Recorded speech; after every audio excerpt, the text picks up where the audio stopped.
कथा सुरू करण्याआधी सर्वांना एक विनंती आहे की आपल्या चॅनलवर नवीन असाल तर लगेच आपल्या चॅनलला सबस्क्राईब करा.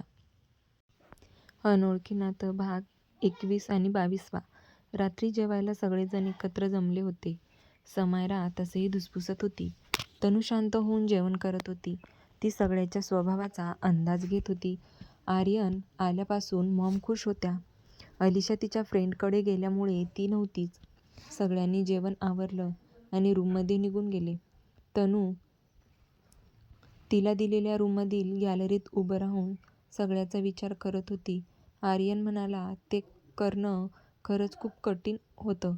समायराचं विक्षिप्त वागणं तर ती पाहतच होती. आर्यन किती दुखावला गेलाय याची कल्पना येत होती तिला. ती विचारात हरवली असताना तिच्याभोवती त्याच्या बाहूचा विळखा पडला. कसला विचार करतेस? आर्यन तिला स्वतःकडे वळवत म्हणाला. असंच. मला कळत नाहीये की हे घर कसं एकत्र येणार. समायरा मॅडम, तनू तिचीच तर अडचण आहे ना. तनू, पण सगळं ठीक होईल. आर्यन तिच्याकडे पाहत म्हणाला. तू नाराज का आहेस? काही प्रॉब्लेम झालाय का? जेवतानाही चेहरा पडल्यासारखा वाटला मला. समायरा काही बोलली का? तसं असेल ना तर आर्यनच्या चेहऱ्यावर राग दिसून आला. अहो, सारखं सारखं चिडून कसं चालेल? त्या मला बोलणार हे मी गृहीत धरलं आहे. तनू, पण मला नाही चालणार. आर्यन चिडत म्हणाला. बरं बाबा, ठीक आहे. तो विषय जाऊ द्या. तुम्ही झोपून घ्या.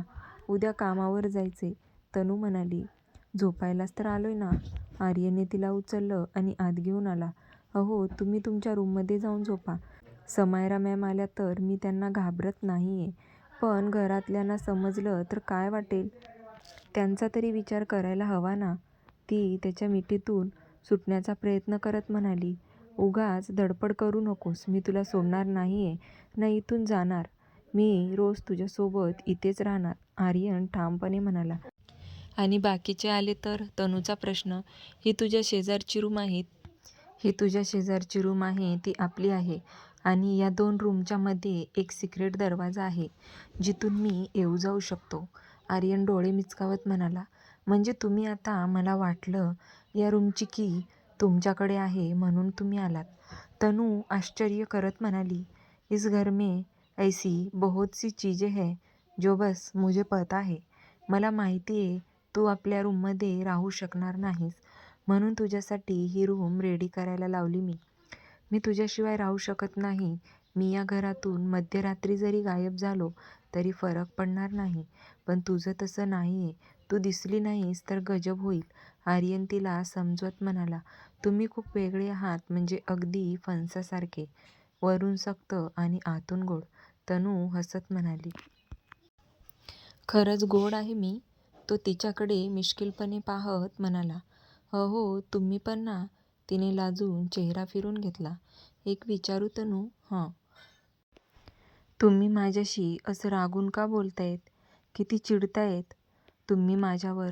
तू मला भाव द्यायची नाही म्हणून मी चिडायचो तुझ्यावर. Look at me. हँडसम नाही का तुझा नवरा?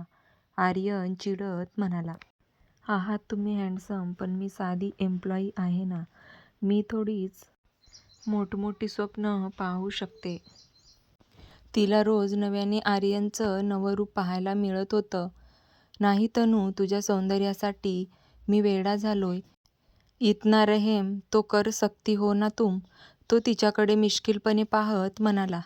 तसं तिने त्याच्या कुशीत तोंड लपवलं. ओ गॉड तनू, स्टॉप ना यार.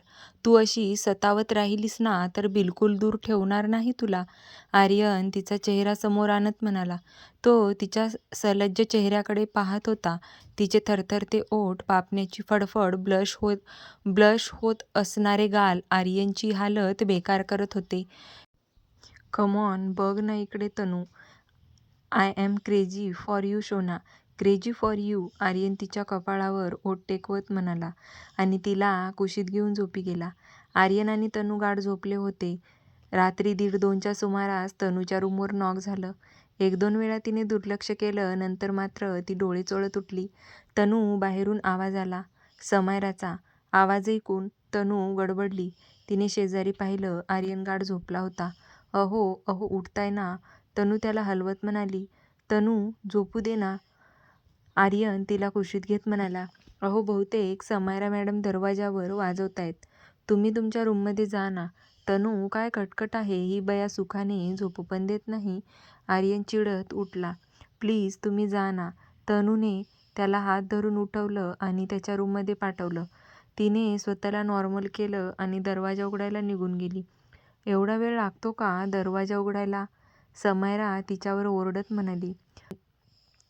सॉरी मॅम, झोपले होते. तनू स्वतःला सावरत म्हणाली. आर्यन कुठे आहे? समायराने विचारलं. समायराने तनूला विचारलं. सर त्यांच्या रूममध्ये असतील, तनू म्हणाली. तो त्याच्या रूममध्ये नाही आहे, तू बाजूला हो. समायराने तनूला बाजूला ढकललं आणि आत आली. मॉम, तुम्हाला सांगते, या मुलीने आर्यनला इथेच थांबवलं असणार. आर्यनला काय आयती संधी मिळाली? समायरा बडबडत रूम धुंडाळू लागली. मॅडम, सर इथे नाही आहेत, तनू मॉमला समजवत म्हणाली. समायरा, आर्यन लहान आहे का त्याला लपवून ठेवायला? मॅम, तुम्ही सरांच्या रूममध्ये जाऊन पहा ना.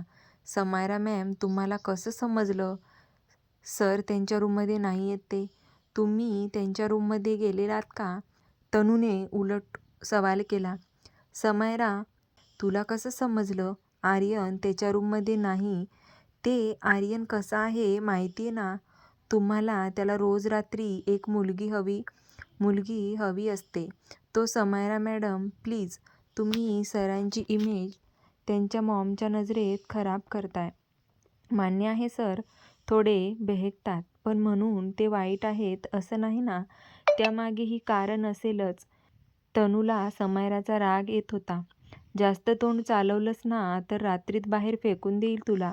समायरा तनूवर चिडत म्हणाली. समायरा तिच्यावर का विनाकारण चिडते? आपण आर्यनच्या रूममध्ये जाऊन पाहू, मॉम म्हणाल्या.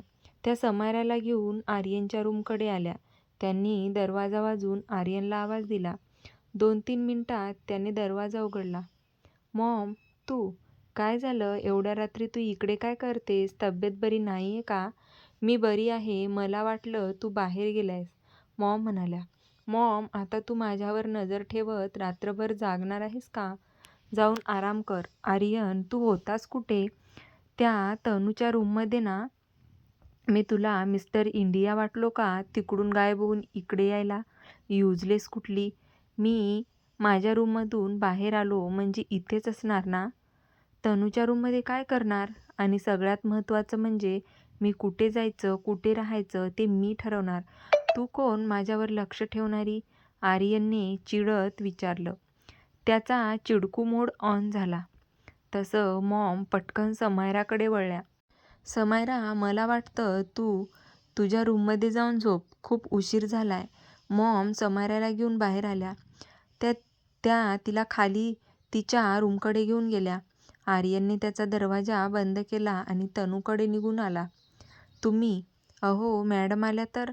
अहो प्लीज ना, तुम्ही तुमच्या रूममध्ये जाऊन झोपा, तनू आर्यनला म्हणाली. तनू सकाळी लवकर उठून आवरून खाली निघून आली. ती आली तेव्हा आर्यनची आजी पूजा करत होती. ती त्याच्या शेजारी येऊन बसली. मी काही मदत करू का मॅडम? पूजा प्रार्थना म्हणता येते का तुला? तुम्हाला आजकालच्या मुलींना देवधर्म करायला नको. असं काही नाही आजी, मला प्रार्थना येतात. तनू हलकी स्माईल करत म्हणाली. आणि आजींना पूजेत हेल्प करू लागली. आजी पूजा करत होत्या आणि ती शांत हात जोडून ते सर्व पाहत होती. पूजा संपन्न झाली तसं तनूने ओम जय जगदीश हरे प्रार्थना म्हणायला सुरुवात केली. खूप प्रसन्न वाटलं होतं तिला. प्रार्थना म्हणून ती देवाच्या आणि आजीच्या पाया पडली आणि प्रसाद द्यायला म्हणून बाहेर आली. तिने मॉम आणि डॅडना प्रसाद दिला. समायरा मॅडम, प्रसाद. ए ढोंगी, ही असली नाटकं माझ्यासमोर करायची नाहीत, समायरा प्रसाद फेकत म्हणाली. समायरा, काय चालू आहे तुझं? आजी तिच्यावर गरजत म्हणाल्या. आजी, ते मी दिलेला तो प्रसाद. स्वतः कधी देवासमोर हात जोडत नाहीस. ती पोरगी प्रसाद देते तर असं वागवतेस तिच्यासोबत, आजी म्हणाल्या. आजी, अहो एक नंबरची सडकछाप मुलगी आहे ही. तुम्हाला सांगते हिने समायरा तोंडाला आवर घाल. सगळे तुझ्यासारखे सडकछाप नसतात. सगळ्यांना तुझ्या बरोबरीवर आणून सोडू नकोस. तुला हिचा प्रॉब्लेम काय आहे ग? हे घर माझंही आहे. या घरात कोण येणार हे मी ठरवू शकतो. तुला काय त्रास देते ती? उलट तूच सगळ्यांच्या डोक्याला डोकेदुखी ठरलीस. मॉमला बरं नसताना तिला जगवलं. दियाच्या कॅरेक्टरवर संशय, माझी झोप हराम आणि आता हा तमाशा. आवर स्वतःला. बेताल कुठली. आर्यन तिच्यावर चिडत म्हणाला. माझ्याशी तोंड सांभाळून बोलायचं हा आर्यन. मी तुझी समायरा कुणीही नाही. तू माझी कुणीही नाही. तू एक फुकट गेलेली, लोकांना छळणारी, माझं घर उद्ध्वस्त करणारी बाई आहेस. तू तुझ्यात राहा समायरा. मी जर तुला अडकवायचं ठरवलं तर श्वास घेणं कठीण होईल तुझं. आर्यन चिडत म्हणाला. त्याचा राग 7वे आसमानवर होता. सर शांत व्हा ना. भरल्या घरात असं भांडू नये. तुम्ही ब्रेकफास्ट करून घ्या. आज महत्त्वाच्या मीटिंग आहेत तुमच्या. तनू त्याला शांत करत म्हणाली. तू बायको आहे का ग त्याची, त्याला उपदेश द्यायला? समायरा धुसफुसत म्हणाली. मॅडम, मी फक्त सांगते. आत्ताच घरात पूजा झाली. सकाळच्या वेळी भरल्या घरात कटकट करू नये म्हणून समजावते सरांना. तनू म्हणाली. बरोबर बोलते ती. जा सगळ्यांनी आपापल्या कामाला लागा. आजी गरजल्या. आजी बोलल्या तसं सगळे निघून आपापल्या कामाला निघून गेले. तनू आणि आर्यनने नाश्ता केला आणि ते ऑफिसला निघून गेला. तर कसा वाटला तुम्हाला आजच्या कथेचा भाग? आवडला असेल तर व्हिडिओला लाईक, शेअर आणि सबस्क्राईब